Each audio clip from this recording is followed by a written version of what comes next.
My pregnant roommate ruined my birthday, and when I confronted her, what she said somehow made me the selfish and heartless one. I've been living with Sarah and Chris for about 2 years now, and up until 6 months ago, I would have told anyone that I had hit the roommate jackpot. Our dynamic was seamless, built on a foundation of mutual respect that most people only dream of. We had an unwritten code. We shared the common areas, but our personal belongings, especially our food, were sacred. We split the chores without a single argument, and the atmosphere in the house was always light and easygoing. Sarah was organized, polite, and incredibly considerate. Chris, while he spent a lot of time in our shared living room, was the kind of guy who mostly kept to himself, headphones on, anchored to his laptop. It never felt crowded. It felt like home. When Sarah first told me she was pregnant, I was genuinely thrilled for them. I imagined I'd be the cool aunt roommate, helping out where I could.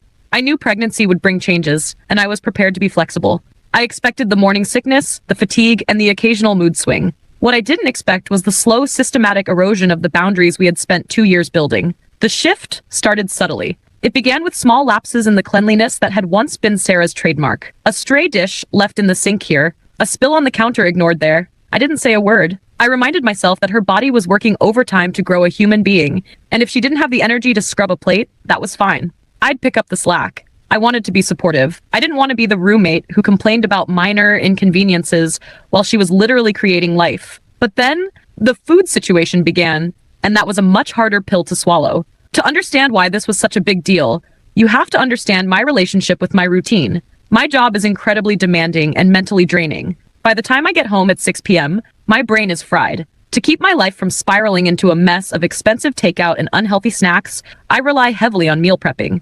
Every Sunday, I spend 4 hours in the kitchen. I chop, saute, roast, and portion out every single meal for the upcoming week. I have specific containers for Monday's lunch, Tuesday's dinner, and Wednesday's snack. It's a precision-engineered system that keeps me sane and financially stable. A few weeks after Sarah entered her second trimester, my system started failing, and it wasn't because of my planning. It started with a missing yogurt. I thought maybe I had just miscounted when I was at the grocery store. Then, a bag of gourmet popcorn vanished. I questioned my own memory. Did I eat that while watching TV and just forget? I wondered. I felt like I was losing my mind. But then the scale of the disappearances escalated. I would wake up on a Tuesday morning, ready to grab my carefully balanced kale and quinoa salad, only to find the shelf where I kept my lunch completely bare. A glass container of homemade lasagna, the highlight of my week, was gone by Wednesday evening. I finally decided to address it, keeping my tone as light and non-confrontational as possible. I caught Sarah in the kitchen one afternoon and said, "Hey, I've noticed some of my prepped meals have been going missing. Are you guys accidentally grabbing them?" Sarah didn't even look embarrassed. She just leaned against the counter, rubbed her belly, and gave a casual shrug. "Oh yeah, sorry about that," she said with a tiny, dismissive laugh. "The cravings have been absolutely wild lately. I'll be sitting on the couch and suddenly I just need protein, or I need pasta, and your stuff is just right there. You know how it is. The baby gets what the baby wants." I was stunned by the lack of an apology, but I swallowed my frustration. I offered what I thought was a perfect compromise. "I get it. Pregnancy hunger is real, but could you just let me know if you're going to take something? Or better yet, tell me what you're craving on Sunday and I'll just make a double batch for you. I don't mind cooking more if I know ahead of time." She nodded and promised she'd let me know. I walked away feeling like we had resolved it, but she never told me. Not once. Over the next month, it became a regular occurrence. I'd come home starving after a 10-hour shift, my heart set on the honey garlic chicken I'd prepped, only to find an empty spot in the fridge. Each time I brought it up, her excuses became more rehearsed and less apologetic. I had no energy to cook, she'd say, or Chris was busy and I couldn't stand up long enough to make toast. It felt like she viewed my labor, my hours of Sunday prepping, as her personal free buffet. The tension in me was building like a pressure cooker, but I kept the lid on. I didn't want to be the heartless roommate. I didn't want to cause stress. Then came the week of my 28th birthday. For as long as I can remember, I've had one specific birthday tradition. There is a small, family-owned bakery downtown that makes a legendary pumpkin silk pie. They only make it for a few weeks every year, and it's expensive, decadent, and requires a pre-order weeks in advance. It's my one true treat-yourself moment of the year. I picked it up on Tuesday afternoon, the day before my birthday. I brought it home like it was a sacred relic. I was so paranoid at this point that I took extra precautions. I wrote "birthday pie, do not touch" in bold red marker on the box. I even sent a message to the house group chat. "Hey guys, picked up my birthday pie. It's for my celebration tomorrow evening, so please, please don't touch this one. It's the only thing I'm asking for this week." Sarah responded with a thumbs up emoji. Chris said, "Happy early birthday. We won't touch it. On my actual birthday, I had a particularly grueling day. I had to deal with a difficult client and a looming deadline. The only thing keeping me going was the thought of that pie and a glass of milk. I skipped dessert at the small lunch my colleagues threw for me, just so I'd be extra hungry for it. I walked through the front door at 6:30 p.m., dropped my keys, and went straight to the kitchen. I opened the fridge, and my heart literally dropped into my stomach. The box was there, but it was light. I pulled it out. It was empty. There wasn't even a single crumb left on the cardboard base. "Sarah?"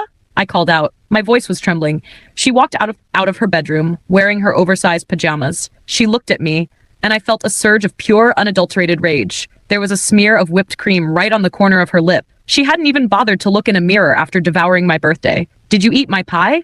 I asked, trying to keep my voice steady. "Yeah," she said, her voice completely flat. "I'm so sorry, but I had the most intense craving for pumpkin. I tried to ignore it, but I started feeling lightheaded, and there was nothing else in the house that sounded good. I figured you wouldn't mind since it's just a pie." "It's not just a pie, Sarah. It was my birthday pie. I labeled it.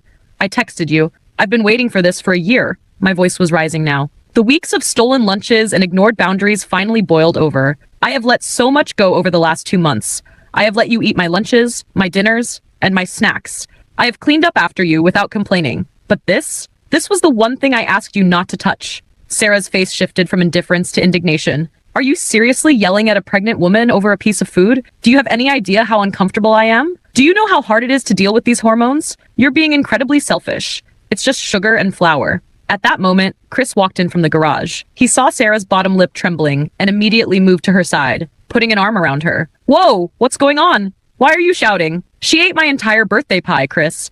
After I specifically asked both of you not to touch it," I said, pointing at the empty box. Chris looked at the box, then back at me, and sighed like I was the one being a difficult child. "Look, she's pregnant. She has needs that you don't understand right now. Calm down, okay? The stress isn't good for the baby. We'll just pay you back for the pie. How much was it? 20 bucks? 30? Just give us a number and stop making her cry." "I don't want your money," I snapped. I wanted my birthday tradition. I wanted the respect of being able to put something in my own refrigerator and knowing it would still be there when I got home. This isn't about the money, Chris.